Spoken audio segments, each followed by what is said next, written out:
Mais évoquons tout d'abord cette grève des PV. L'info de Het Laatste Nieuws et Sudinfo ne passe pas inaperçue forcément.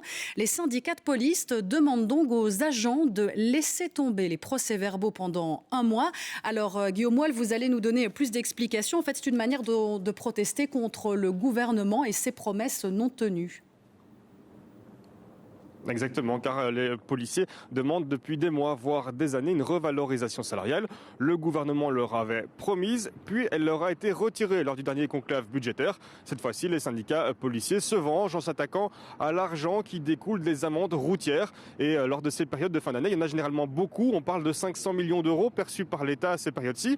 Une partie de cet argent ne sera donc pas perçue, et je dis une partie car toutes les amendes ne seront pas évidemment oubliées. On parle des amendes les moins graves, et pour bien comprendre, on va prendre un exemple. Prenons un automobiliste qui veut tourner, qui ne met pas son clignotant, qui ne met personne en danger, pas de cycliste, pas de piéton. Il ne sera pas forcément verbalisé. Celui-ci n'aura peut-être pas d'amende vu la nouvelle politique en vigueur. Par contre, s'il met quelqu'un en danger, s'il met un cycliste ou un piéton en danger par la même manœuvre, eh bien cette fois-ci l'amende sera bien appliquée. Il en va de même pour toutes les infractions graves au code de la route. On parle d'excès de vitesse, même les petits, l'alcool au volant, tout ça sera bien poursuivi et puni. Les syndicats de police veulent le dire. Ce ne sera pas le Far West en Belgique pendant cette période-ci. Écoutez Vincent Gilles du SLFP Police.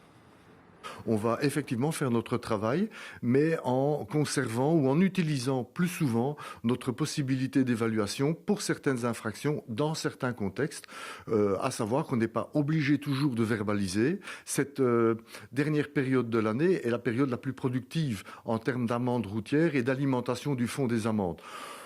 Notre action touchera peut-être 30-40% du revenu attendu durant cette période. Donc on parle quand même de 150 à 160 millions. Merci beaucoup Guillaume pour cette interview et les explications dans ce journal.